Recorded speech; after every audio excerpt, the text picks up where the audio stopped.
नमस्कार मित्रों, मैं हूं संजीत और आज का विषय बिल्कुल ही अलग है। दरअसल मेरे फेसबुक पर एक पेज है विद्रोही दामाद जी। शब्दों से तो आप समझ रहे होंगे कि क्या है। अर्थात इसका मतलब होता है कोई किसी दामाद ने अपने ससुराल का विद्रोह कर दिया होगा। वहीं से ये कड़ी की शुरुआत हुई होगी इस कड़ी की। और ये विद्रोही दामाद जी लिखते हैं, शब्द मेरे नहीं है, आवाज मैं अपना देने का प्रयास कर रहा हूँ, पर ये शब्द किसी और के हैं। ठीक है, तो मुझे अच्छा लगा, कहीं ना कहीं मैं भी सपोर्ट कर रहा हूँ। आगे मैं इस पर व्याख्यान इस पर दूंगा कि किस तरीके से क्या क्या सही चीजें हैं, क्या गलत चीजें हैं, पर पहले आप इसे सुन लीजिए, मजा आएगा। गौर से सुनिएगा। एक मर्द अपनी दर्द को बयां करता है। अब बट ये मत कहना आप लोग कि मर्द को दर्द नहीं होता है। पहले सुन लीजिए फिर आगे बात करते हैं।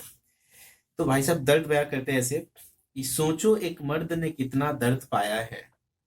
सोचो एक मर्द ने कितना दर्द पाया है।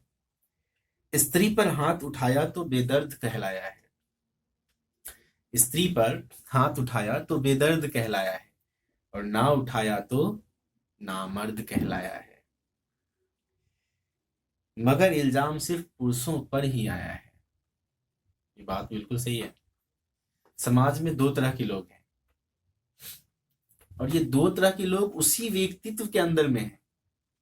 ये अलग अलग लोग नहीं है। एक ही व्यक्ति के अंदर में दोनों ही लोग छुपे हुए हैं, हाइड हैं। कैसे लोग हैं? अगर आपकी बीवी बदजुबान हो गई, आपने उसे सहा, समझा, चलो सही हो जाएगी, वक्त के अनुसार बदल जाएगी, तो वही लोग कहेंगे अरे ये नामर्द पति है, इसका इसका कुछ नहीं हो सकता। हमारी बीवी होती तो हम तो ऐसे समझा दिए होते। तो वहां पर वही समाज के व्यक्ति हैं जो उन्हें बुस्ट करता है कि तुमने गलत किए, तुम बेवकूफ इंसान ही हो। मतलब उस पति को कहा जाता है। अगर उसने जाने अनजाने में थप्पड़ चढ़ा दिया, लगा दिया थप्पड़ अपनी बीवी को, बोले देखो कैसा दरिंदा इंसान है, अच्छा नहीं लगता तो जाने दे, अपने बाप के घर चली जाएगी, मायके चली जाएगी, वहां रहेगी। मतलब दोनों ही स्थिति में पुरुषों पर ही इल्जाम लगा है कि ये दहेज लोभी है, ये पैसे मांगता है, ऐसे करता है, वैसे करता है। चलिए अगली कड़ी पे बात करते हैं, और भी बहुत सारी बातें होंगी। अगली पंक्ति है, जब तक करते रहो पूरी ख्वाहिशें उनकी। जब तक पूरी करते रहो ख्वाहिशें उनकी, इनकी पत्नी की। समझ रहे होगे आप लोग। बढ़ती रहेंगी पल पल फरमाइशें उनकी। अब ये समझाने की जरूरत नहीं किन की फरमाइशें बढ़ती रहती। जब तक करते रहो पूरी ख्वाहिशें उनकी, बढ़ती रहेंगी पल पल फरमाइशें उनकी। तुम पति परमेश्वर देवता खुद हो जाओगे। जब सारी फरमाइशें अपने पूरी करना शुरू कर दिया, जब वो कहें कुछ लाने को देने को, तो बीबी से इनके कहने के अनुसार बिल्कुल सही है कि आपको उनसे यदि सम्मान लेना है, प्यार लेना है, भगवान, उनकी नजर में भगवान बनना चाहते हो, तो उनकी जो जो ख्वाहिशें हैं वो पूर्ति करते रहो। आप ऑटोमेटिक पति परमेश्वर बन जाएंगे, देवता बन जाएंगे। ये सब कुछ ऑटोमेटिक हो जाएगा। आपको डंडे से मारने की जरूरत नहीं होगी, कहने की जरूरत नहीं होगी।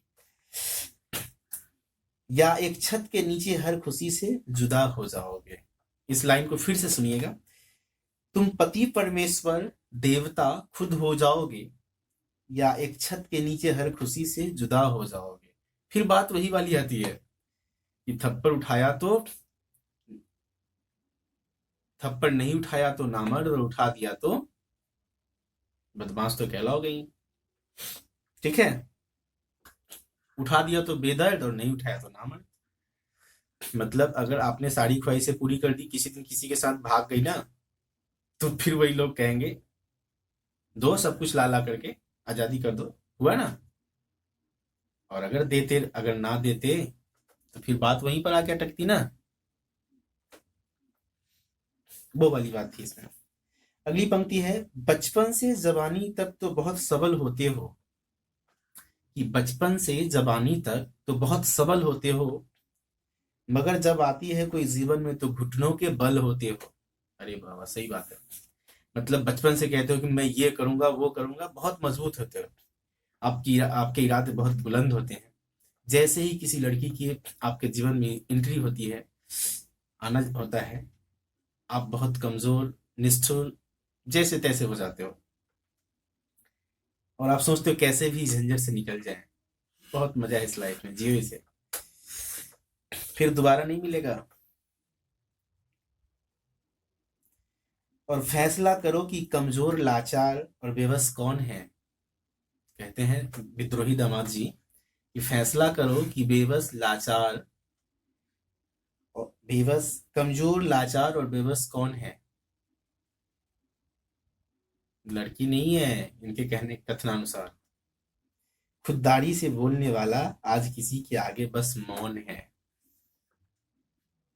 जब सास ससुर, अर्थात विद्रोही दामाद के सास ससुर जब ये कहते हैं, जब दामाद उनका नहीं बोलने लगता है, उनकी बेटी को अच्छे से रखने लगता है, समझ, तो सास ससुर उनके हाँ, अब समझदार हो गया है लगता है, अब नहीं मारता पीटता है।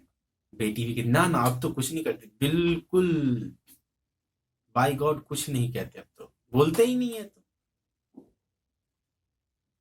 वही कहते हैं कभी कि अब फैसला करो कि कमजोर, लाचार और बेबस कौन है। खुददारी से बोलने वाला आज किसी के आगे बस मौन है। और ये मौन क्यों है?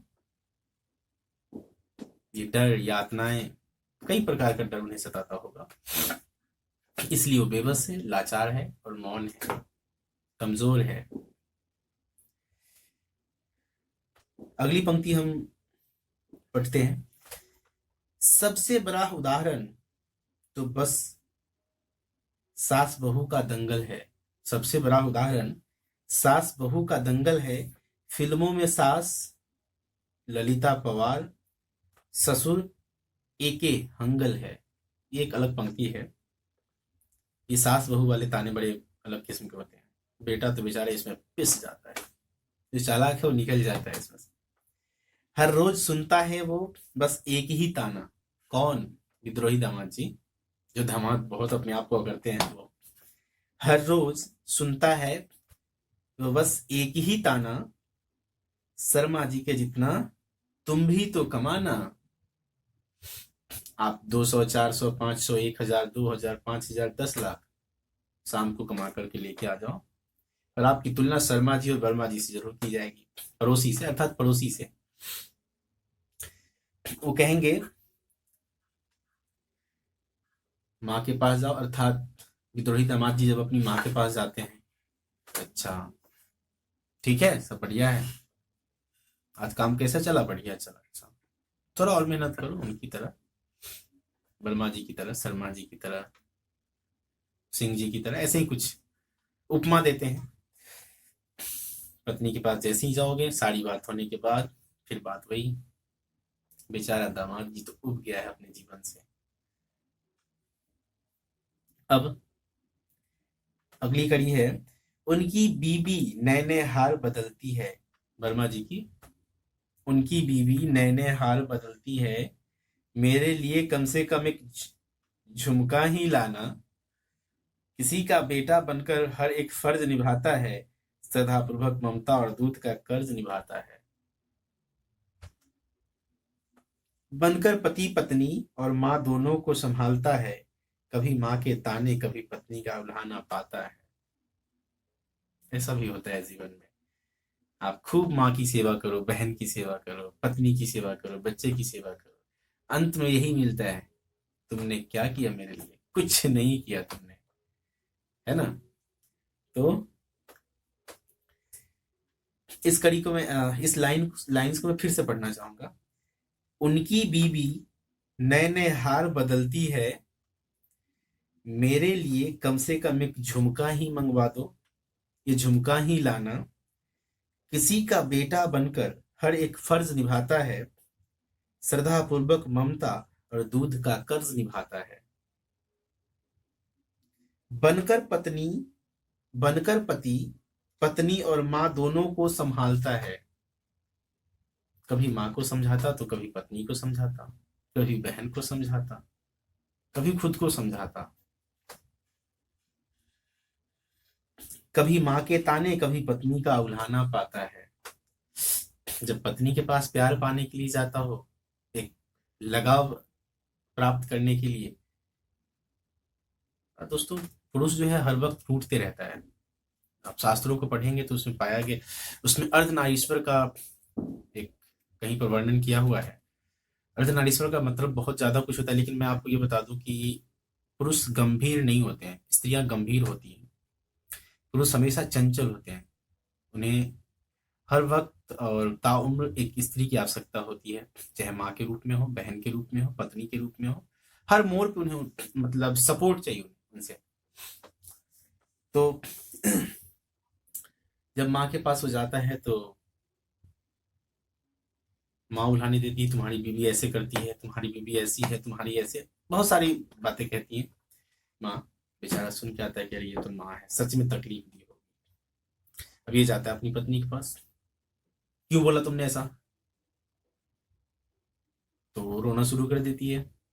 क्या तुम्हें तो हमेशा लगता है ऐसा ही कि तुम्हारी माँ जो कह रही सही सही कह रही है और मैं गलत बोल रही हूँ, तो मुझे जाकर वहां छोड़ दो, मुझे क्यों लाया ऐसे वैसे, इस तरह बहुत सारी बातें। बेचारा अब यहाँ भी ब्लैकमेल होता है कि यार सच में माँ ज्यादा कुछ कर कह रही क्या, तो चलो ठीक है मैनेज कर लेते हैं। ये विद्रोही दामाद जी कहते हैं कि अब पत्नी को लगा कि हाँ भाई चलो मान तो गया बंदा, यहाँ अब इसका मतलब पॉइंट यहाँ तक आ गया, अब इस यहाँ तक लाके इसको सीधा किया जा सकता है। तो